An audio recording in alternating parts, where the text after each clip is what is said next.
الحمد لله الحمد لله الحمد لله وكفى والصلاة والسلام على محمد المصطفى أما بعد فأعوذ بالله من الشيطان الرجيم بسم الله الرحمن الرحيم أرأيت الذي يكذب بالدين فذلك الذي يدع اليتيم ولا يحض على طعام المسكين فويل للمصلين الذين هم عن صلاتهم ساهون الذين هم يراءون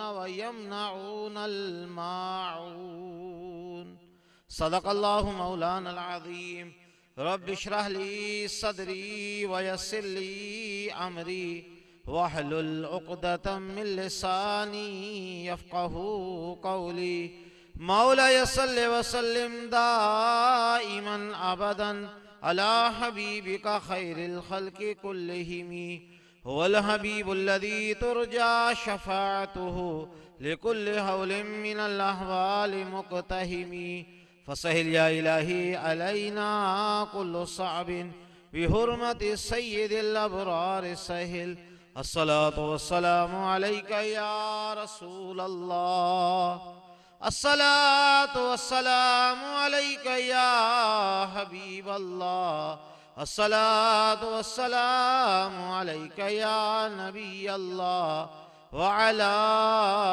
آلك وصحابك یا نور اللہ۔ عزیزان محترم، رجب المرجب کا مہینہ ہمارے درمیان موجود ہے۔ اللہ کے محبوب دانہ غیوب صلی اللہ علیہ وسلم فرماتے ہیں رجب الشہر اللہ شعبان شہری و رمضان شہر امتی۔ رجب اللہ کا مہینہ ہے، شعبان آقا صلی اللہ علیہ وسلم کا مہینہ ہے، اور رمضان المبارک میری امت کا مہینہ ہے۔ تو جسے رجب کا مہینہ ملے وہ یہ دعا کرے اللہم بارک لنا فی رجب و شعبان وبلغنا رمضان۔ اے اللہ تو ہمارے لیے رجب اور شعبان کے مہینے میں برکتیں عطا فرما، اور ہمیں رمضان المبارک کا رحمت والا، مغفرت والا، جہنم سے آزادی والا مہینہ عطا بھی فرما۔ ایک اور دعا آپ قرب رمضان میں صحابہ کو تعلیم دیا کرتے تھے اللہم سلمنی لرمضان۔ اے اللہ تو ہمیں سلامتی سے رمضان المبارک تک لے آ، وسلم رمضان علی، اور رمضان المبارک کو ہم تک سلامتی تک لے آ، وَسَلِّمْهُ لِي مُتَقَبَّلًا، اور جو اس میں ہم اعمال کریں، نماز پڑھیں، روزہ رکھیں، تراویح ادا کریں، قرآن پاک کی تلاوت کریں، درس قرآن دیں، صدقہ و خیرات کریں، اے اللہ تو اس کو اپنی بارگاہ میں قبول فرما۔ مالک و مولا تیری بارگاہ میں دعا ہے کہ ہمیں رمضان المبارک تک مہلت بھی عطا فرما اور صحت اور عافیت عطا فرما۔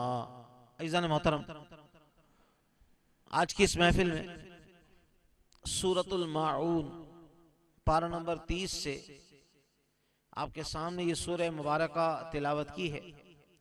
اللہ رب العالمین جل جلالہ و عم نوالہ نے اس سورہ مبارکہ میں ارشاد فرمایا ارأیت الذی یکذب بالدین۔ اعلی حضرت امام اہل سنت مجدد دین و ملت مولانا الشاہ احمد رضا خان فاضل بریلوی علیہ رحمت الرحمن اپنے شعراء آفاق ترجمہ قرآن کنز الایمان شریف میں اس کا ترجمہ کچھ اس طریقے سے کرتے ہیں کہ بھلا دیکھو تو جو دین کو جھٹلاتا ہے فَذَلِكَ الَّذِي يَدُعُّ الْيَتِيمِ، پھر وہ ہے جو یتیم کو دھکے دیتا ہے، وَلَا يَحُضُّ عَلَى طَعَامِ الْمِسْكِينِ، اور مسکین کو کھانا دینے کی رغبت نہیں دیتا۔ فویل للمصلین، تو ان نمازیوں کی خرابی ہے، الذین هم عن صلاتهم ساہون، جو اپنی نماز سے بھولے بیٹھے ہیں، الذین یراؤون،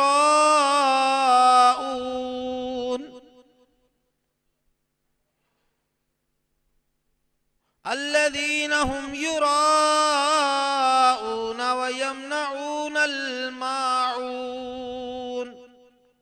وہ جو دکھاوا کرتے ہیں اور برتنے کی چیز مانگے نہیں دیتے۔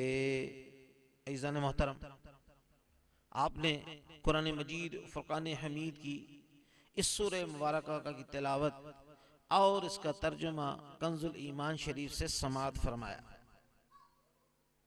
عزیزان محترم، اس سورہ مبارکہ میں اللہ تبارک و تعالی اپنے محبوب دانہ غیوب صلی اللہ علیہ وسلم سے مخاطب ہے، اور پھر آپ کے واسطے سے سارے ایمان والوں سے مخاطب ہے۔ اللہ تعالیٰ ارشاد فرما رہا ہے کہ تم نے اس شخص کو دیکھا جو جزا و سزا کو جھٹلاتا ہے، یعنی اس بات کو جھٹلاتا ہے کہ مرنے کے بعد کوئی زندگی آئے گی اور اس میں انسانوں کو اس کے اچھے کاموں کا انعام دیا جائے گا اور برے کاموں کی سزا دی جائے گی۔ اس بات کو وہ جھٹلاتا ہے، اس بات کو وہ مذاق سمجھتا ہے اور کہتا ہے ایسا کچھ نہیں ہوگا، بس یہی دنیا ہے، اسی میں جینا ہے، اسی میں مر جائیں گے۔ تو اللہ تبارک و تعالی نے ارشاد فرمایا، ارأیت الذی یکذب بالدین، کیا آپ نے اس شخص کو دیکھا جو جزا و سزا کو جھٹلاتا ہے؟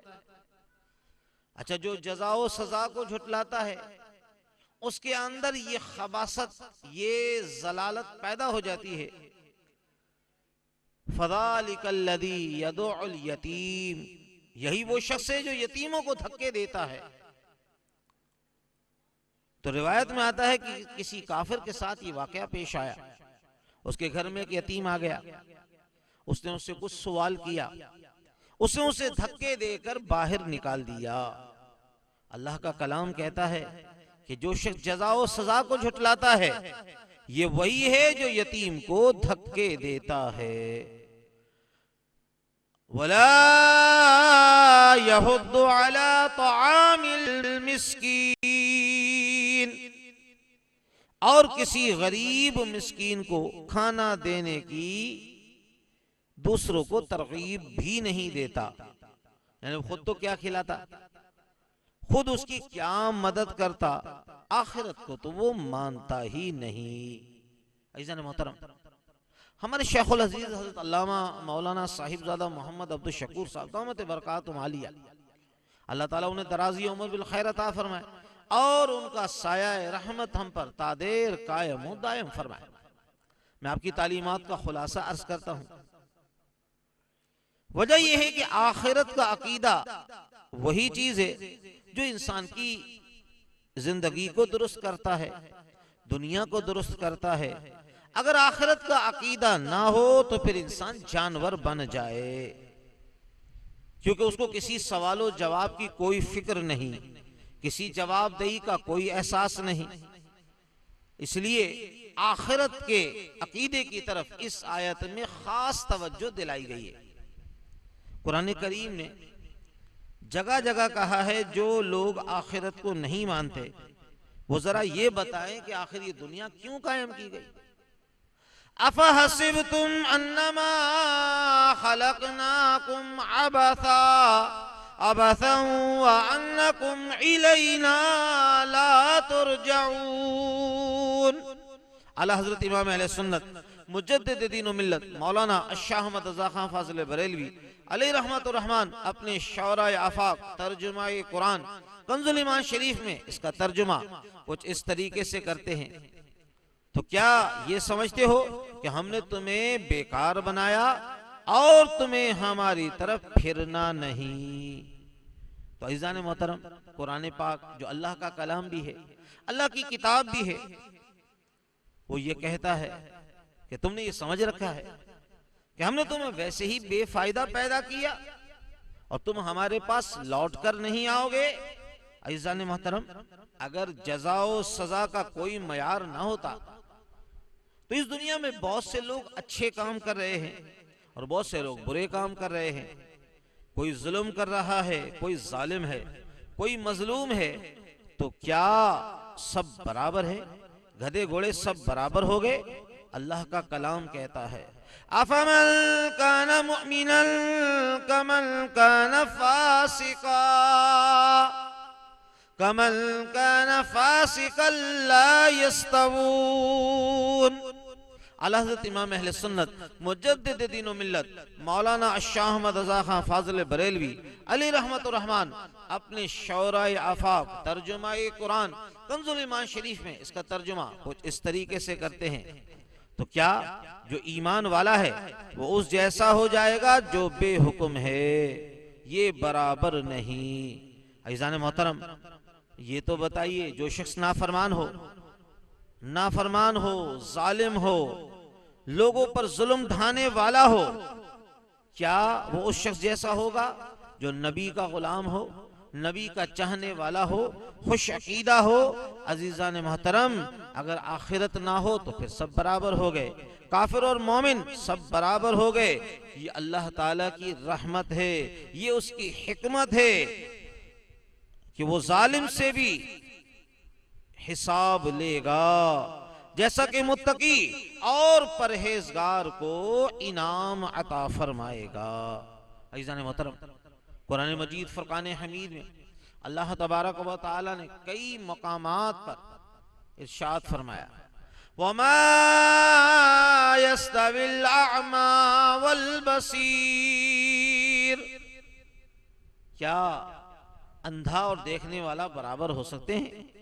وَلَا الظُّلُمَاتُ وَلَا النُّورُ، کیا اندھیرا اور روشنی برابر ہو سکتے ہیں؟ وَلَا الظِّلُّ وَلَا الْحَرُورُ، کیا دھوپ اور سایہ برابر ہو سکتے ہیں؟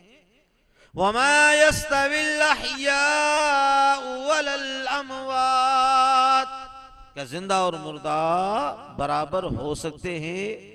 تو عزیزان محترم، ایسا نہیں ہو سکتا، کیونکہ فرعون کے ساتھ بھی وہی معاملہ کرے، نمرود کے ساتھ بھی وہی معاملہ کرے جو معاملہ حضرت موسیٰ علیہ السلام کے ساتھ ہو، تو کیا دونوں برابر تو نہیں ہو سکتے؟ جب نہیں ہو سکتے تو یقیناً ایک وقت ایسا آئے گا کہ فرعون کو اس کی فرعونیت کی سزا ملے گی، حضرت موسیٰ علیہ السلام کو ان کے تقوی اور پرہیزگاری کا انعام دیا جائے گا۔ عزیزان محترم، قرآن مجید فرقان حمید میں اللہ تبارک و تعالی نے ارشاد فرمایا ان فی خلق السماوات والارض واختلاف اللیل والنہار لآیات لأولی الالباب۔ اعلی حضرت امام اہل سنت مجدد دین و ملت مولانا الشاہ احمد رضا خان فاضل بریلوی علی رحمت الرحمن اپنے شعرائے آفاق ترجمہ قرآن کنز الایمان شریف میں اس کا ترجمہ کچھ اس طریقے سے کرتے ہیں کہ بے شک آسمانوں اور زمین کی پیدائش اور رات اور دن کی باہم بدلیوں میں نشانیاں ہیں عقل مندوں کے لیے۔ الذین یذکرون اللہ قیاما وقعودا وعلا جنوبہم وَيَتَفَكَّرُونَ فِي خَلْقِ السَّمَاوَاتِ وَالْأَرْضِ، جو اللہ کو یاد کرتے ہیں کھڑے اور بیٹھے اور کروٹ پر لیٹے ہوئے، اور آسمانوں اور اس کی زمین کی پیدائش میں غور کرتے ہیں، پھر کہتے ہیں رَبَّنَا مَا خَلَقْتَ هَذَا بَاطِلًا سبحانک فقنا عذاب النار، اے رب ہمارے، تو نے یہ بیکار نہ بنایا، پاکی ہے تجھے، تو ہمیں دوزخ کے عذاب سے بچا۔ حدیث پاک میں آتا ہے سرکار دو عالم علیہ السلام جب تہجد میں بیدار ہوتے، وضو فرماتے، تو آسمان کی دیکھ کر سورہ آل عمران کی ان 3 آخری آیات مبارکہ کو پڑھا کرتے۔ عزیزان محترم، اللہ تبارک و تعالی نے ہمیں بھی دعوت غور و فکر دی ہے۔ یہ تو بتاؤ، یہ آسمان، یہ زمین، یہ دن اور رات جو آگے پیچھے آ رہے ہیں، ابھی دن ہے پھر رات ہے، ان سب میں عقل رکھنے والوں کے لیے بڑی نشانیاں ہیں۔ عزیزان محترم، اب سوال یہ پیدا ہوتا ہے، اللہ تبارک و تعالی نے یہ سب کچھ کیوں بنایا؟ عزیزان محترم، قرآن پاک میں آتا ہے هو الذی خلق لکم ما فی الارض جمیعا۔ اعلی حضرت امام اہل سنت مجدد دین و ملت مولانا الشاہ احمد رضا خان فاضل بریلوی علی رحمت الرحمن اپنے شعراء آفاق ترجمہ قرآن کنز الایمان شریف میں اس کا ترجمہ کچھ اس طریقے سے کرتے ہیں، وہی ہے جس نے تمہارے لیے بنایا ہے جو کچھ زمین میں ہے۔ عزیزان محترم، اللہ تبارک و تعالیٰ کی وہ ذات ہے جس نے اس کائنات کی ساری چیزیں حضرت انسان کے لیے پیدا کی ہیں، ہمارے فائدے کے لیے پیدا کی ہیں۔ آخر کیوں؟ ہم میں ایسا کون سا سرخاب کا پر لگا ہوا ہے کہ ساری کائنات کی طاقتیں ہماری خدمت میں لگائی ہوئی ہیں؟ عزیزان محترم، سوال یہ پیدا ہوتا ہے کہ اگر آخرت ہونے والی نہیں ہے، مرنے کے بعد کوئی زندگی نہیں ہے، تو اللہ تعالیٰ نے ان ساری طاقتوں کو ہماری خدمت کے لیے کیوں لگایا؟ پھر ذرا یہ بھی تو سوچا جائے کہ اگر آخرت نہیں تو دنیا میں ظلم کرنے والا ظلم کر کے چلا گیا، دوسروں کے حقوق پر ڈاکہ ڈال کے چلا گیا، دوسروں کو اپنے ظلم کی چکی میں پیس کر چلا گیا، کوئی پوچھنے والا نہیں اس کو، اور جس نے ظلم سہے مظلوم بنا، اور جس نے مظلوم بننے کے باوجود اپنی نیکی کے دامن کو نہ چھوڑا وہ بھی چلا گیا۔ اگر اس کو کوئی انعام دینے والا نہیں تو ایسا نہیں ہو سکتا۔ افمن کان مؤمنا کمن کان فاسقا لا یستوون، کیونکہ اللہ تعالیٰ کا اعلان ہے مومن اور فاسق برابر نہیں ہو سکتے۔ تو عزیزان محترم، یہ ہمیں ماننا پڑے گا کہ ایک وقت ایسا آئے گا کہ نیک آدمی کو اس کی نیکی کا صلہ دیا جائے گا، اور جو لوگ ظالم ہیں، جو لوگ بدکار ہیں، اللہ اور اس کے رسول کے دشمن ہیں، انہیں ان کی اعمال کی سزا دی جائے گی۔ قرآن مجید فرقان حمید میں انبیاء علیہ السلام کو نذیر کہا گیا۔ نذیر کے معنی ہے ڈرانے والا، ڈر سنانے والا، متنبع کرنے والا۔ انبیاء کرام علیہ السلام اس دنیا میں آئے تاکہ آگاہ کریں کہ یہ دنیا کی زندگی میں مست ہو کر یہ مت بھول جانا کہ یہ سارا کارخانہ عارضی ہے، تمہارے امتحان کے لیے ہے۔ ایک وقت ایسا آئے گا جب اس امتحان کا نتیجہ نکلے گا، اس امتحان کے نتیجے میں کوئی کامیاب اور کوئی ناکام ہوگا۔ یہ ڈرانے کے لیے، آگاہ کرنے کے لیے، اس بات سے خبردار کرنے کے لیے انبیاء کرام علیہ السلام تشریف لاتے رہے۔ تو عزیزان محترم، میں اس سورت کے حوالے سے ایک بات آپ کی خدمت میں عرض کر رہا ہوں، آپ کو دعوت غور و فکر دے رہا ہوں۔ اے کاش میری مائیں بہنیں بچیاں بھی اس کو اپنے دل کے مدنی گلدستے میں سجائیں۔ دیکھیں، الحمدللہ ہم مسلمان ہیں، اور مسلمان قائل ہیں کہ مرنے کے بعد ایک زندگی آئے گی، اس میں اللہ تبارک و تعالی جزا و سزا منعقد کریں گے۔ مانتے ہیں، زبان سے کہتے ہیں، ایمان بھی کسی نہ کسی درجے میں موجود ہے۔ عزیزان محترم، اب سوال یہ ہے، توجہ دلانا مقصود یہ ہے کہ ٹھیک ہے ہم مانتے ہیں، لیکن اگر صبح سے لے کر شام تک اگر ہم اپنی زندگی کا جائزہ لیں تو پتہ یہ چلے گا کہ کیا کبھی ہمیں اس بات کا خیال آتا ہے کہ ایک وقت آنے والا ہے جس میں ہر قول و فعل کا اللہ تبارک و تعالی کے سامنے مجھے جواب دینا پڑے گا۔ مان تو لیا، ایمان تو لے آئے، زبان سے اقرار بھی کر لیا، لیکن یہ حقیقت کیا ہمارے دل میں پیوست ہے؟ کیا اس حقیقت کا دھیان ہمیں رہتا ہے؟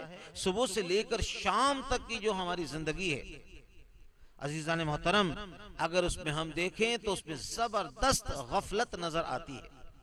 ایمان تو لائے ہوئے ہیں لیکن اس ایمان کا دھیان نہیں، اس کی فکر نہیں، صبح سے لے کر شام تک زندگی میں اس بات کو بلائے بیٹھے ہیں۔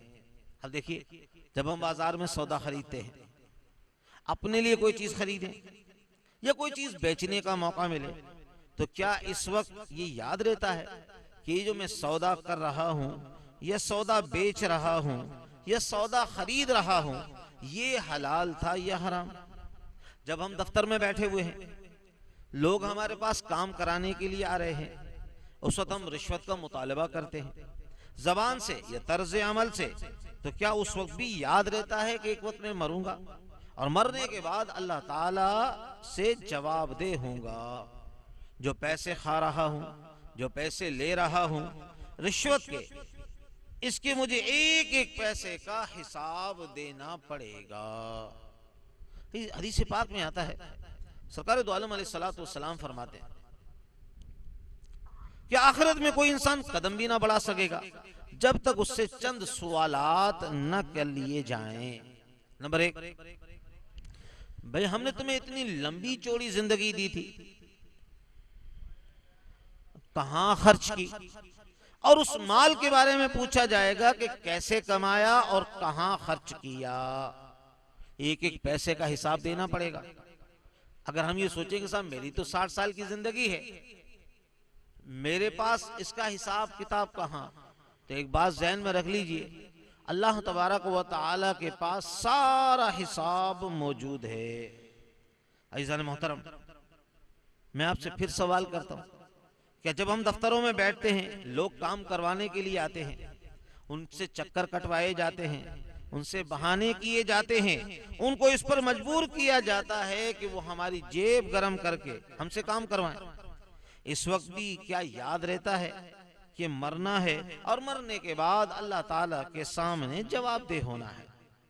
عزیزان محترم، جب ہم اپنے ماتحتوں کے ساتھ برتاؤ کرتے ہیں تو کیا اس وقت بھی یاد رہتا ہے یا نہیں کہ اللہ تعالیٰ کے یہاں جا کر ہمیں جواب دینا ہے؟ عزیزان محترم، جب ہم اپنے گھر میں بیوی کے ساتھ، بچوں کے ساتھ، جن پر اللہ تعالیٰ نے ہمیں اقتدار عطا فرمایا ہے، جب ان کے ساتھ معاملات کرتے ہیں تو کیا اس وقت بھی خیال آتا ہے کہ جو میں کچھ کر رہا ہوں وہ بھرنا پڑے گا؟ تو عزیزان محترم، ایک بات ذہن میں رکھ لیجئے، قرآن مجید فرقان حمید ہمیں یہ توجہ دلا رہا ہے، أَرَأَيْتَ الَّذِي يُكَذِّبُ بِالدِّينِ، ارے ذرا اس کو دیکھو جو جھٹلاتا ہے۔ چلو تم جھٹلاتے تو نہیں ہو، زبان سے تو نہیں جھٹلاتے، لیکن کیا ہمارا عمل بھی اس بات کی عکاسی کرتا ہے؟ عزیزان محترم، ایک بات ذہن میں رکھ لیجئے، ہمارا عمل اس بات کی شہادت دیتا ہے کہ ہم غفلت میں پڑے ہوئے ہیں۔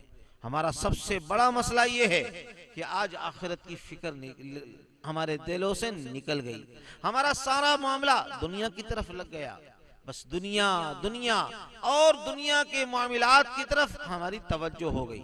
عزیزان محترم، اللہ کرے ہم آخرت کی تیاری کرنے میں کامیاب ہو جائیں اور اللہ تبارک و تعالی ہمیں اس غفلت سے نکال دے۔ صلو علی الحبیب صلی اللہ علی محمد وعلی آلہ وصحابہ وبارک وسلم۔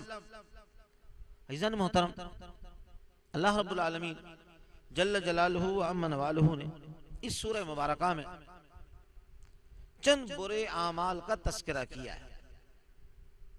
یتیموں کو دھکے دینا، غریبوں کی مدد نہ کرنا، نماز سے غافل ہو جانا، دکھاوا کرنا، کسی دوسرے کو معمولی چیز بھی دینے سے انکار کر دینا، یہ ساری برائیاں ہیں۔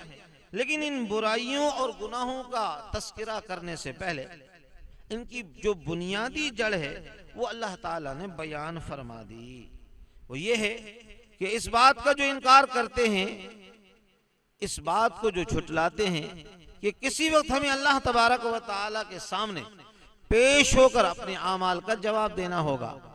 اس کی بدترین شکل تو وہ ہے جو کافروں کے اندر پائی جاتی ہے۔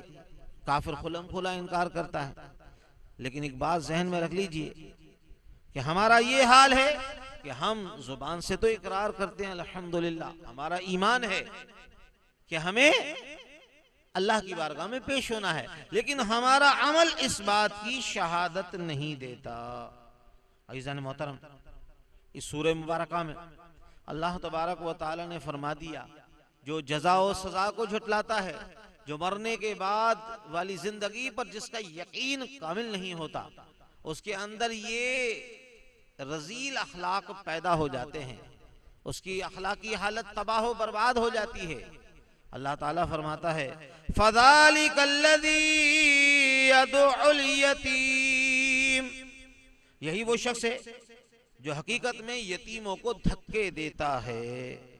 روایت میں ہے کہ ایک کافر تھا، اس کے پاس کوئی یتیم اپنی مدد کے لیے آ گیا، تو بجائے اس کے وہ اسے کچھ دیتا، اس کی کچھ مدد کرتا، اس کو دھکے دے کر نکال دیا۔ اس آیت میں اسی کی طرف اشارہ ہے کہ یہ کام کسی ایمان والے کا نہیں ہو سکتا، کسی مومن کا یہ کام نہیں ہو سکتا کہ وہ یتیموں کو اس طرح دھکے دے کر نکالے۔ عزیزان محترم، میں یہاں پر یتیم کے متعلق ایک روایت پیش کر دوں کہ یتیم کی پرورش کے متعلق اللہ کے محبوب دانہ غیوب صلی اللہ علیہ وسلم فرماتے ہیں جو یتیم کی پرورش کرے، یتیم کی کفالت کرے، کل قیامت کے دن میں اور وہ جنت میں اس طرح ساتھ ہوں گے جس طرح یہ دونوں انگلیاں۔ تو عزیزان محترم، اللہ تعالیٰ اس قدر قرب عطا فرمائے گا، تو اگر ہم کسی یتیم پر مہربانی فرما، حدیث پاک میں آتا ہے، اس کا مفہوم اور خلاصہ یہ کہ اگر کسی نے کسی یتیم کے سر پر ہاتھ پھیرا تو جتنے بال اس کے ہتھیلی کے نیچے آئیں گے، اللہ تعالیٰ ہر بال کے بدلے میں اس کو ایک عظیم الشان نیکی عطا فرمائے گا۔ لیکن عزیزان محترم، دوسری طرف اگر کوئی یتیموں کا مال کھا جائے، ان کی حق تلفی کرے، تو قرآن پاک کیا فرماتا ہے؟ ان الذين ياكلون اموال اليتامى ظلما انما ياكلون في بطونهم نارا۔ اعلی حضرت امام اہل سنت مجدد دین و ملت مولانا شاہ احمد رضا خان فاضل بریلوی علیہ رحمت الرحمن اپنے شورۂ آفاق ترجمہ قرآن کنز الایمان شریف میں اس کا ترجمہ کچھ اس طریقے سے کرتے ہیں کہ وہ جو یتیم کا مال ناحق کھاتے ہیں، وہ تو اپنے پیٹ میں نیری آگ بھرتے ہیں۔ تو عزیزان محترم، جو لوگ یتیموں کا مال کھائیں وہ اپنے پیٹوں میں آگ بھر رہے ہیں۔ عزیزان محترم، ایک بات ذہن میں رکھ لیجئے کہ یتیم کا مال اگر کوئی کھائے گا، ظلم کے ساتھ کھائے گا، تباہی اور بربادی اس کا مقدر بن جائے گی۔ ہمارے اس معاشرے میں بڑی خرابیاں ہیں۔ مثال کے طور پر میراث کا تقسیم نہ ہونا۔ ایک شخص کا انتقال ہو گیا، اب اس نے اپنے ورثاء میں بیوہ بھی چھوڑی ہے، نابالغ بچے بھی چھوڑے ہیں، لڑکیاں بھی چھوڑی ہیں، لڑکے بھی چھوڑے ہیں۔ اب چاہیے تو یہ کہ ان کی میراث جلد از جلد تقسیم ہو جانی چاہیے، اور شریعت نے جو حصہ مقرر کیا ہے وہ حصے دار کو پہنچنا چاہیے۔ لیکن عزیزان محترم، ہمارا یہ حال ہے کہ ہم آج میراث تقسیم کرنے کے لیے تیار نہیں۔ اگر کسی کا انتقال ہو جائے اور انتقال کے بعد اگر اسے کہا جائے کہ صاحب آپ میراث تقسیم کر دیں، تو کہتا ہے صاحب آپ کیسی باتیں کرتے ہیں، مرنے والے کا بھی کفن میلہ نہیں ہوا، اس کے مال کا بٹوارہ آپ نے شروع کر دیا۔ عزیزان محترم، پہلے یہ کہا جاتا ہے صاحب ہم تو ساتھ رہیں گے، یہ بٹوارہ کیسا؟ لیکن یہ معاملہ کچھ دن چلتا ہے، لیکن جب کچھ زیادہ وقت گزر جائے تو آپس میں لڑائیاں جھگڑے شروع ہو جاتے ہیں۔ ایک دوسرے پر الزام یہ کہ اس نے زیادہ لے لیا، اس نے کم لیا، اس نے زیادہ خرچ کیا، اس نے کم خرچ کیا۔ تو عزیزان محترم، صاحب باپ جب مرا تو کچھ بھی نہیں چھوڑا تھا، تم تو چھوٹے تھے، سب میں نے کمایا۔ تو عزیزان محترم، حکم یہ ہے کہ جیسے ہی انتقال ہو، ہر ایک حصے دار کو اس کے حصے کا پتہ چل جائے۔ یاد رکھ لیجئے اس میں نابالغ بچے بھی ہوتے ہیں، چاہے لڑکیاں ہوں یا لڑکے۔ تو عزیزان محترم، اگر ہم ان کے مال کو تقسیم کر دے. اور پھر ایک بات ذہن میں رکھ لیجئے کہ یتیم کا مال بھی دے دینا یہ اس کے حق میں بہتری ہی کی دلالت ہے. اچھا، ہمارے اس معاشرے میں ایک اور بھی خرابی ہے کہ بہنوں کو میراث میں حصہ نہیں دیتے. اول تو وہ کہتے ہیں کہ صاحب نہ لڑکیوں کو حصہ دینے کی ضرورت ہی نہیں، ساری جائیداد پر لڑکے قابض ہو جاتے ہیں. عزیزان محترم، ایک بات ذہن میں رکھ لیجئے، اگر لڑکی مانگے تو یہ عیب تصور کیا جاتا ہے، مطالبے کو ناجائز سمجھا جاتا ہے. بھائی ساری جائیداد اور ترکے پر قابض ہو جاتا ہے. عزیزان محترم، ایک بات ذہن میں رکھ لیجئے کہ جو لڑکے اور لڑکیاں نابالغ ہیں ان کا کوئی حصہ الگ نہیں کیا جاتا، کوئی حساب و کتاب نہیں. ہم جو خرچ کر رہے ہیں اس میں تو نابالغ بچے کا حصہ بھی ہم نے کتنا کھا لیا. ہمارے معاشرے میں یہ وبا پھیلی ہوئی ہے. اب آپ ذرا غور تو کیجئے کہ جو لوگ یتیم کا مال کھاتے ہیں گویا ایسے ہے جیسے اس نے اپنے پیٹ میں انگارے داخل کیے. اچھا، یہ ہمارے معاشرے میں یہ بات ذہن میں بیٹھی ہوئی ہے کہ صاحب یہ انگارے بھرنا یہ صورت ہے کہ کسی یتیم سے ہم چھین کر کھائیں. ارے اس بیچارے یتیم کے پاس تو آیا ہی نہیں جو اس کا حق تھا اور ہم نے اس کو پہنچایا ہی نہیں اور بیٹھے ہوئے کھا رہے ہیں. اس کا مال تو یہ ہے حرام. عزیزان محترم، ایک بات ذہن میں رکھ لیجئے کہ بہت سارے لوگ جو اپنے آپ کو نیکوکار کہلاتے ہیں، نمازی ہیں، تسبیحات پڑھتے ہیں، لیکن چونکہ میراث تقسیم نہیں ہوئی، یتیموں کا حق ان کو نہیں دیا گیا، تو عزیزان محترم یہ بات ذہن میں رکھ لیجئے پھر بلائیں اور مصیبتیں ان پر مسلط ہو جاتی ہیں. کیونکہ یہ حرام خوری کا ایک لامتناہی سلسلہ ہے. ہمارا پورا معاشرہ اس معاملے میں مبتلا ہو چکا ہے. عزیزان محترم، جب یہ آیت مقدسہ نازل ہوئی کہ جو لوگ یتیم کا مال کھاتے ہیں ظلم کے ساتھ وہ اپنے پیٹ میں آگ کو داخل کرتے ہیں. اب صحابہ کرام کی احتیاط کا عالم دیکھیے. صحابہ کرام ڈر گئے، اتنے ڈر گئے کہ جس گھر میں کوئی یتیم بچہ تھا، مثلا بڑے بھائی ہیں، ان کے ساتھ چھوٹا بھائی ہے، اس نے اس کا حصہ فوراً الگ کر دیا، اس کی ملکیت کا حصہ الگ کر دیا، اس میں اس کے کھانے پینے کا انتظام کیا. اب اتنا ڈر کہ چھوٹے بچے کے لیے کھانا الگ تیار ہو رہا ہے اور اس کا کھانا ملا کر اپنے کھانے کے ساتھ بیٹھ کر کھائیں، تو ڈرتے تھے کہ کہیں ایسا نہ ہو کہ یتیم کے مال میں سے ہم کھا رہے ہیں. عزیزان محترم، یہ تو بڑا معاملہ خطرناک ہو گیا. قرآن مجید فرقان حمید میں اللہ تبارک و تعالی نے اپنے محبوب کے غلاموں پر شفقت فرمائی. فرمایا وَإِن تُخَالِطُوهُمْ فَإِخْوَانُكُمْ، اگر اپنا خرچ ملا لو تو وہ تمہارے بھائی ہیں. وَاللَّهُ يَعْلَمُ الْمُفْسِدَ مِنَ الْمُصْلِحِ، اور خوب جانتا ہے اللہ تعالی بگاڑنے والے کو سنوارنے والے سے. وَلَوْ شَاءَ اللَّهُ لَعَانَتَكُمْ، اور اللہ تعالیٰ چاہتا تو تمہیں مشقت میں ڈال دیتا. عزیزان محترم، حکم یہ ہوا کہ اگر تم مل جل کر کھا لو تو یہ تمہارے بھائی ہیں، اس واسطے تم پر کوئی گرفت نہیں ہوگی، یعنی کھانا بالکل معقول طریقے سے کھایا جائے.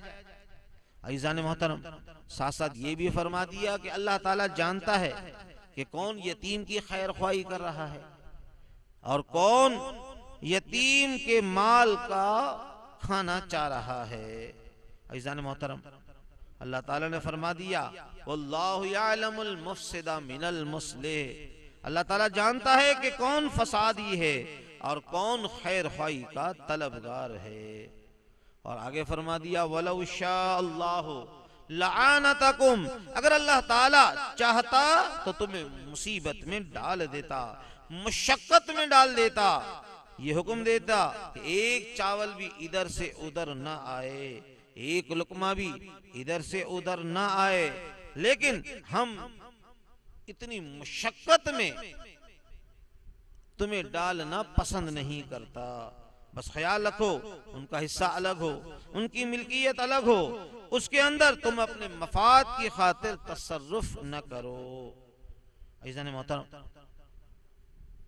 ہمارے شیخ الحدیث علامہ مولانا صاحب زادہ محمد عبد الشکور صاحب دامت برکاتہم عالیہ اب کی تعلیمات کا خلاصہ عرض کر رہا ہوں۔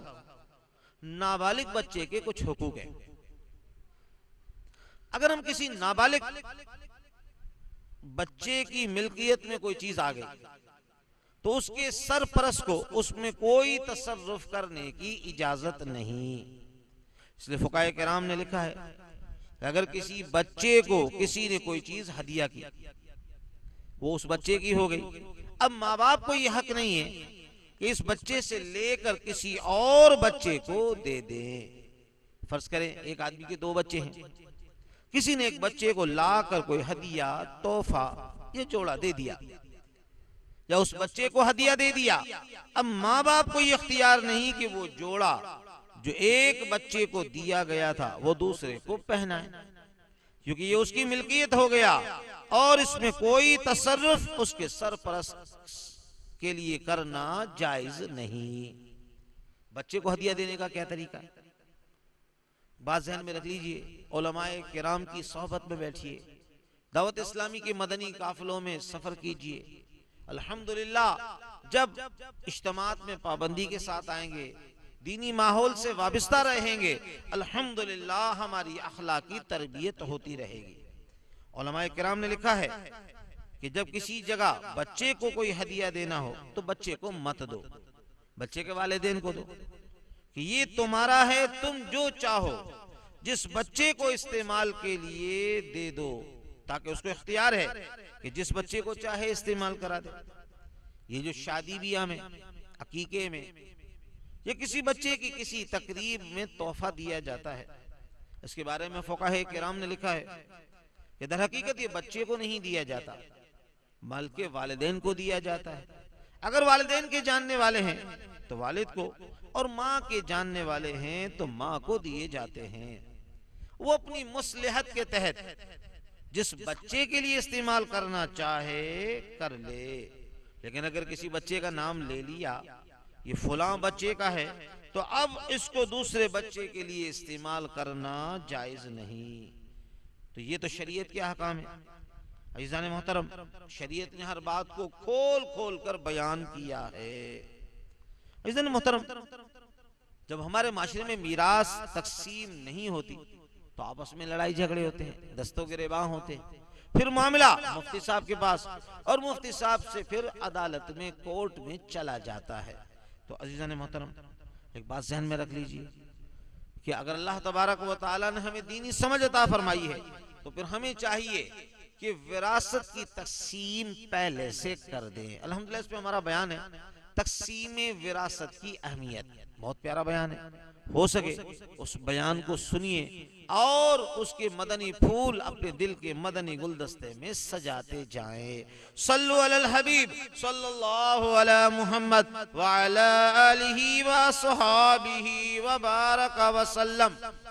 توبوا الی اللہ، استغفر اللہ۔ صلو علی الحبیب صلی اللہ علی محمد وعلی آلہ وصحابہ وبارک وسلم۔ عزیزان محترم، آگے فرمایا وَلَا يَحُدُّ عَلَىٰ طَعَامِ الْمِسْكِينِ، اور مسکین لوگوں کو کھانا دینے پر وہ ترغیب نہیں دیتا۔ یہاں وَلَا يَحُدُّ عَلَىٰ اِطْعَامِ الْمِسْكِينِ نہیں فرمایا کہ مسکینوں کو کھانا کھلانے کی ترغیب نہیں دیتا، بلکہ وَلَا يَحُدُّ عَلَىٰ طَعَامِ الْمِسْكِينِ، یعنی مسکین لوگوں کو کھانا دینے پر کسی کو وہ ترغیب بھی نہیں دیتا۔ وہ خود تو کیا کھلاتا، خود تو وہ کیا کسی کی مدد کرتا، وہ دوسروں کو بھی مسکین کو کھانا دینے کی ترغیب نہیں دیتا۔ پتہ یہ چلا کہ مسکین کو وہ جو کھانا دے رہا ہے وہ اس کا اپنا نہیں بلکہ وہ مسکین کا ہی ہے۔ تو عزیزان محترم فرمایا جس کے اندر یہ بگاڑ پیدا ہو جائے، عقیدے کا بگاڑ کہ صاحب مجھے تو مرنا ہی نہیں، جو کچھ ہے وہ دنیا ہے، بس اس کے بعد معاملہ ختم ہے، تو وہ نہ کسی یتیم پر مہربانی کرے گا، نہ کسی مسکین پر مہربانی کرے گا۔ عزیزان محترم یہاں پر مزید اللہ تبارک و تعالی نے ارشاد فرمایا فَوَيْلٌ لِّلْمُصَلِّينَ الَّذِينَ هُمْ عَنْ صَلَاتِهِمْ سَاهُونَ، فرمایا خرابی ہے ان لوگوں کے لیے، ان نمازیوں کے لیے جو اپنی نماز کی طرف سے غفلت میں ہیں۔ الَّذِينَ هُمْ يُرَاءُونَ، یہ وہ لوگ ہیں جو دکھاوے کے لیے نماز پڑھتے ہیں، محض دوسروں کو دکھانے کے لیے کہ ہم بھی نمازی ہیں۔ وَيَمْنَعُونَ الْمَاعُونَ، اور چھوٹی سے چھوٹی چیز بھی دینے سے انکار کرتے ہیں۔ عزیزان محترم اللہ تعالیٰ نے فرمایا خرابی ہے ان لوگوں کے لیے جو اپنی نمازوں سے غافل ہے۔ یہاں فرمایا ان صلاتہم، یہ نہیں فرمایا الذین فی صلاتہم ساہون، جو اپنی نماز میں بھولتے ہیں۔ فرمایا نہیں، بھولنا یہ کوئی عیب نہیں، اگر نماز میں کوئی بھول ہو جائے، کوئی واجب رہ جائے تو سجدہ سے وہ کر لینے سے نماز درست ہو جائے گی، لیکن یہاں فرمایا الذین ہم عن صلاتہم ساہون، وہ اپنی نماز سے غافل ہیں۔ عزیزان محترم ایک بات ذہن میں رکھ لیجئے، غفلت سے مراد یہ ہے کہ نماز دل چاہا تو پڑھ لی، جی میں نہ آیا تو نہ پڑھی، وقت گزار کر پڑھی، لوگوں میں ہے تو نماز پڑھ لی، لوگوں سے الگ ہے تو نماز نہیں پڑھی۔ تو عزیزان محترم یہاں ایک بات ذہن میں رکھ لیجئے، سرکار دو عالم صلی اللہ علیہ وسلم نے ہماری اصلاح کے لیے بہت سامان رکھا ہے۔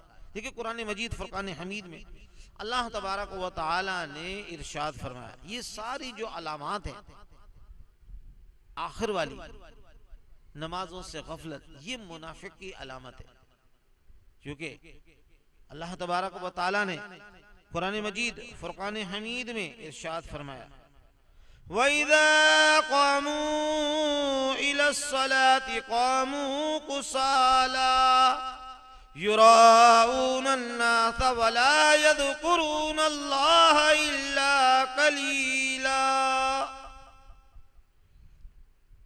فرمایا جب نماز کو کھڑے ہوں تو ہارے جی سے لوگوں کو دکھاوا کرتے ہیں اور اللہ کو یاد نہیں کرتے مگر تھوڑا۔ عزیزان محترم منافق بظاہر تو کلمہ پڑھتا ہے لیکن حقیقت میں اس کے دل میں نبی کی چاہت، نبی کی محبت نہیں ہوتی، اس کا ایمان مکمل نہیں ہوتا۔ اس لیے اللہ تعالیٰ نے قرآن پاک میں فرما دیا کہ جب وہ نماز کے لیے کھڑا ہوتا ہے تو سستی کرتا ہے۔ عزیزان محترم ہارے جی سے وہ نماز پڑھتا ہے، اور جب نماز پڑھتا ہے تو دکھاوے کے لیے اللہ کو یاد کرتا ہے مگر تھوڑا۔ تو عزیزان محترم یہاں بظاہر تو منافقوں کا ذکر ہے، لیکن اللہ تعالیٰ نے انڈائریکٹلی طور پر مسلمانوں کو تنبیہ کی ہے، کہیں ایسا نہ ہو کہ تمہارا حال بھی ایسا ہو جائے کہ ہم تو نماز پڑھ رہے ہیں لیکن نماز کی طرف سے غفلت میں ہو۔ نماز سے غفلت کا مفہوم میں نے عرض کیا کہ اس میں یہ بات اہتمام کے ساتھ آ جاتی ہے کہ آدمی نماز کا اہتمام نہ کرے، فکر نہ ہو، پڑھ لی نہیں پڑھی، کسی دن پڑھی کسی دن چھوڑ دی، کسی وقت پڑھ لی کسی وقت چھوڑ دی، تو نماز کی پابندی نہ ہو، اہتمام نہ ہو۔ اگر کسی نے کہہ دیا نماز پڑھ لو تو کھڑے ہو گئے نماز پڑھنے کے لیے، اور اگر کوئی نہیں ہے کہنے والا، وقت گزر گیا غفلت میں اور نماز نہیں پڑھی۔ حالانکہ اللہ تعالیٰ کے محبوب دانا غیوب صلی اللہ علیہ وسلم آپ کے ارشادات عالیہ میں سے الصلاۃ عماد الدین، یہ دین کا ستون ہے، جس شخص نے اس کو ڈھا دیا اس نے دین کو ڈھا دیا۔ عزیزان محترم، یہاں نماز کے حوالے سے کچھ باتیں سماعت فرما لیجئے۔ نماز کسی حالت میں معاف نہیں۔ اگر کوئی شخص کھڑے ہو کر نہیں پڑھ سکتا تو بیٹھ کر پڑھے، بیٹھ کر نہیں پڑھ سکتا لیٹ کر پڑھے، اشارے سے پڑھے۔ اگر وضو اور غسل کے لیے پانی نہیں یا جسم میں بیماری ہے، پانی کا استعمال ممنوع ہے، تو تیمم کر کے نماز پڑھے۔ حقیقت میں اگر کسی کو ایسی بیماری ہے کہ وہ مستقل ناپاک رہتا ہے، پاک رہتا ہی نہیں، اس کے باوجود اس پر نماز معاف نہیں۔ قرآن پاک میں آتا ہے وَإِنَّهَا لَكَبِيرَةٌ إِلَّا عَلَى الْخَاشِعِينَ الَّذِينَ يَظُنُّونَ أَنَّهُمْ مُلَاقُو رَبِّهِمْ وَأَنَّهُمْ إِلَيْهِ رَاجِعُونَ۔ اعلیٰ حضرت امام اہل سنت مجدد دین و ملت مولانا الشاہ احمد رضا خان فاضل بریلوی علیہ رحمت الرحمن اپنے شعراء آفاق ترجمہ قرآن کنز الایمان شریف میں اس کا ترجمہ کچھ اس طریقے سے کرتے ہیں کہ بے شک یہ نماز بڑی بھاری ہے، مگر ان پر نہیں جو دل سے میری طرف جھکتے ہیں، جسے یقین ہے کہ اسے اپنے رب سے ملنا ہے اور اسی کی طرف پھرنا ہے۔ تو عزیزان محترم، حقیقت بات یہ ہے کہ نماز کا اہتمام کرنے کی ضرورت ہے۔ اچھا، مردوں کے لیے جماعت کا اہتمام کرنا ہے۔ یاد رکھ لیجئے کہ دوسری جو سب سے خطرناک غفلت ہے وہ یہ کہ نماز کے لیے جماعت کا اہتمام نہیں، حالانکہ یہ مردوں کے لیے سنت موقدہ اور واجب کے قریب ہے۔ سرکار دو عالم علیہ السلام نے فرمایا میرا کبھی کبھی یہ جی چاہتا ہے کہ میں اپنی جگہ کسی کو مقرر کروں اور پھر چکر لگا کر دیکھوں کہ کون کون ہے جو مسجد میں نہیں آیا، میں ان کے گھروں کو جا کر آگ لگا دوں۔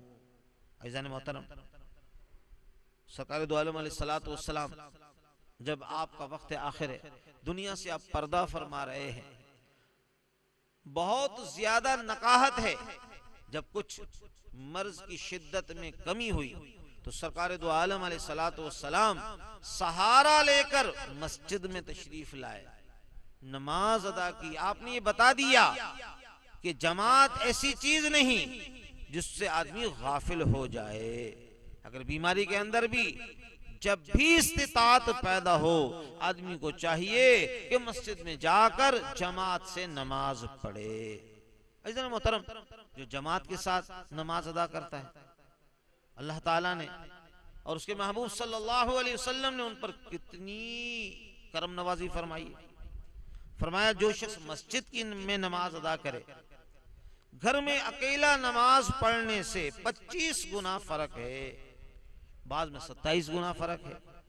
یعنی اگر گھر میں پڑھے گا تو اس کے معنی یہ ہوئے کہ 27 گنا کم ثواب ملے گا، اور مسجد میں جا کر پڑھے گا تو 27 گنا زیادہ ثواب ملے گا۔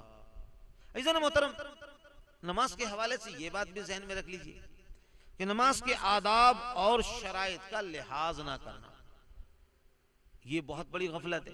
سب ہمیں کون سی نماز پڑھانی ہے، ہم تو سیدھے سادے مسلمان ہیں۔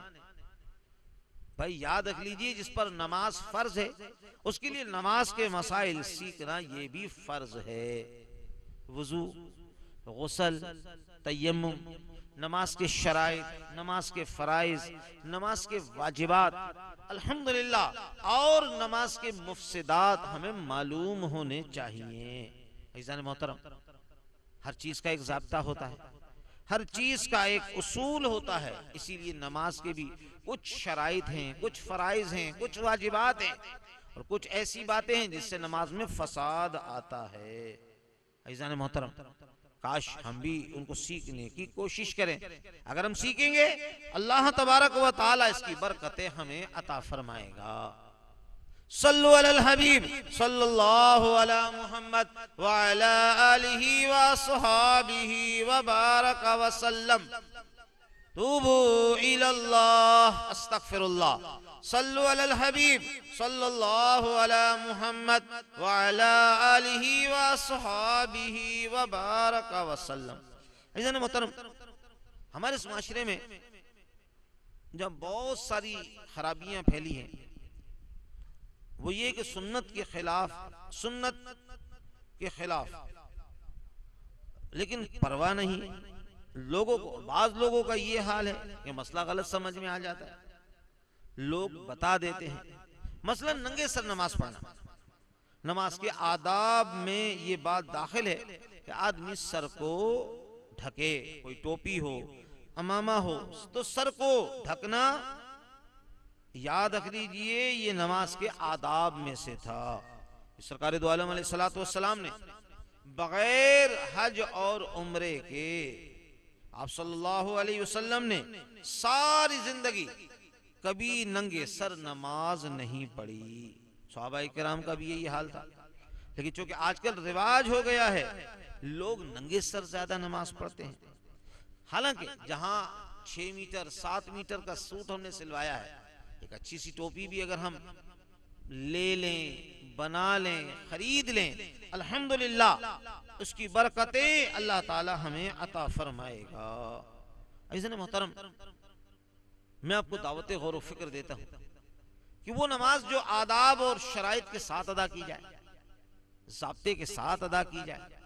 اللہ تبارک و تعالی نے فرمایا ان الصلاة تنہا عن الفحشاء والمنکر، یہ نماز ایک ایسی چیز ہے، ایسی عبادت ہے کہ انسان کو بے حیائی کے کاموں سے، منکرات سے روکتی ہے، خود بخود انسان کو اس سے علیحدہ رکھتی ہے، بشرط یہ کہ وہ نماز کی طرح پڑھی جائے، وہی طریقہ اختیار کیا جائے جو سرکار دو عالم صلی اللہ علیہ وسلم نے ارشاد فرمایا۔ عزیزان محترم، جب نمازی مسجد میں آتے ہیں، صفوں میں کھڑے ہوتے ہیں، سرکار دو عالم علیہ السلام نے صفوں کو سیدھا رکھنے کا حکم دیا۔ فرمایا تم اگر صفوں کو سیدھا اور درست نہیں رکھو گے، اللہ تعالیٰ تمہارے دلوں میں اختلاف پیدا کر دے گا۔ عزیزان محترم، چھوٹی سی بات ہوتی ہے، ذرا سی توجہ کریں، ایڑی سے ایڑی کو ملائیں، کندھے سے کندھے کو ملائیں، الحمدللہ صف درست ہو جائے گی۔ لیکن فرمایا اگر تمہاری صفیں درست نہیں ہوئی، تمہاری صفیں ٹیڑھی میڑھی ہوئی، تو اللہ تبارک و تعالی تمہارے دلوں میں اختلاف پیدا کر دے گا، آپس میں انتشار ہوگا۔ اور دیکھ لیجئے آج کیا ہو رہا ہے، ایک ہی مسجد کے نمازی ہیں، ایک ہی مسجد میں نماز پڑھتے ہیں، ایک امام کے پیچھے، لیکن ان کے دلوں میں کس قدر انتشار ہے، کس قدر اختلاف ہے۔ حالانکہ قرآن پاک میں آتا ہے وَالصَّافَّاتِ صَفًّا، قسم ہے ان کی باقاعدہ جو صف باندھیں۔ اللہ تعالیٰ نے ان کی قسم اٹھائی، تو کاش جب ہم نماز پڑھیں تو اپنی صفوں کو درست رکھیں۔ عزیزان محترم، جمعے کے دن بڑا اجتماع ہوتا ہے، سرکار دو عالم علیہ السلام نے اس سے منع فرمایا کہ لوگ گردنیں پھلانگ کر آگے جانے کی کوشش کریں۔ آپ نے سختی سے اس کو روکا، جس کو جہاں جگہ ملے وہاں بیٹھ جائے، اور جب جماعت کھڑی ہو اس وقت جہاں جگہ خالی ہو وہاں آ کر پر کر لے۔ لیکن صفوں میں لوگوں کی گردنوں کو پھلانگ پھلانگ کر جانا، حدیث پاک میں آتا ہے ایک مرتبہ آپ خطبہ دے رہے، ایک صاحب اس طرح گردن پھلانگ کر آ رہے تھے، آپ نے وہیں سے خطبہ روک دیا، فرمایا بیٹھ جاؤ کیونکہ تم نے لوگوں کو تکلیف دی ہے۔ شریعت نے اس بات کا ہر جگہ خیال رکھا ہے کہ انسان کے کسی عمل سے دوسرے کو تکلیف نہ پہنچے۔ عزیزان محترم، یہ ساری باتیں سیکھنے سے تعلق رکھتی ہیں۔ الحمدللہ عز و جل ہماری کوشش یہ ہے کہ صبح فجر کے بعد درس ہوتا ہے جس میں نماز کے مسائل وغیرہ عرض کیے جاتے ہیں۔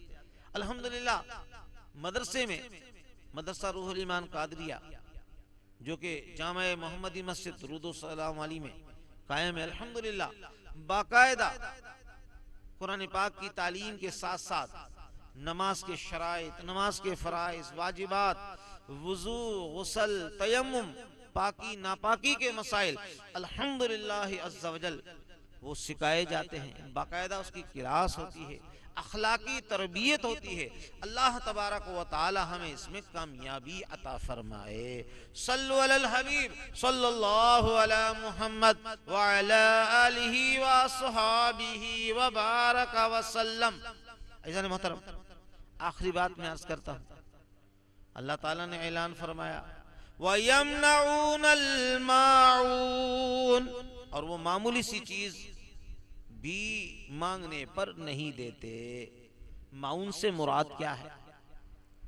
حضرت علی، حضرت حسن بصری، حضرت ضحاک، حضرت اکرمہ رضی اللہ عنہم فرماتے ہیں اس سے مراد زکوٰۃ ہے. حضرت ابن عباس، حضرت ابن مسعود وہ فرماتے ہیں کہ اس سے مراد ہنڈیا، ڈول، نمک، پانی، آگ، دیا سلائی، جو کہ عاریتاً لوگ مانگتے ہیں، یہ سب اس میں شامل ہیں. مفسرین کرام نے لکھا ہے کہ معون کہتے ہیں چھوٹی اور قلیل چیز کو جس میں لوگوں کے لیے منافع ہو. عزیزان محترم، اس کا مانگنا کوئی ذلت کی بات نہیں ہوتا، کیونکہ غریب اور امیر دونوں کو ضرورت پڑ سکتی ہے. البتہ ایسی چیزوں سے بخل کرنا ایک اخلاقی، ایک ذلیل حرکت سمجھا جاتا ہے. مثلا کوئی مہمان آ گیا، اب اس نے، میزبان نے پڑوسی سے چارپائی مانگ لی، پڑوسی سے بستر مانگ لیا، روٹی پکانے